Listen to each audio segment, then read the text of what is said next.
కొంతమంది పోరాటంలో ఉన్నారు, కొంతమంది కష్టాల్లో ఉన్నారు, కొంతమంది లైఫ్ అండ్ డెత్ ఫ్యాక్టర్లో ఉన్నారు. But I you praying are worry? కొంతమంది కేవలం అలసిపోయి ప్రభువా ఎక్కడ, ప్రభువా ఏది అని విసిగిపోతున్నారు. దేవా సహాయం చేయి, దేవా సహాయం చేయి, దేవా సహాయం చేయి. నా జీవితంలో నేర్చుకున్నా, నాకు ప్రార్థన అంటే కొన్నిసార్లు నోరు తెరుసు, దేవా సహాయం చేయవా, దేవా సహాయం చేయవా. నా భార్యనాడు కొన్నిసార్లు ఏదో పని చేస్తా ఉంటాను, దేవా సాయం చేయమని గట్టిగా అంటాను.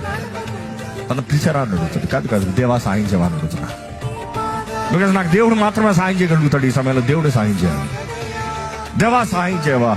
ఎంతమంది నిజంగా దేవుడు వేడుకోగలుగుతాడు? దేవా న్యాయం జరిగించు, దేవా నా పక్షాన కార్యం జరిగించు, దేవా నాకు మేలు జరిగించు, దేవా నాకు సహాయం చేయి. Lord do me a favour, Lord show your grace upon me, have your mercies upon me. ఎంతమంది నిజంగా దేవుని సన్నిధిలో ప్రార్థన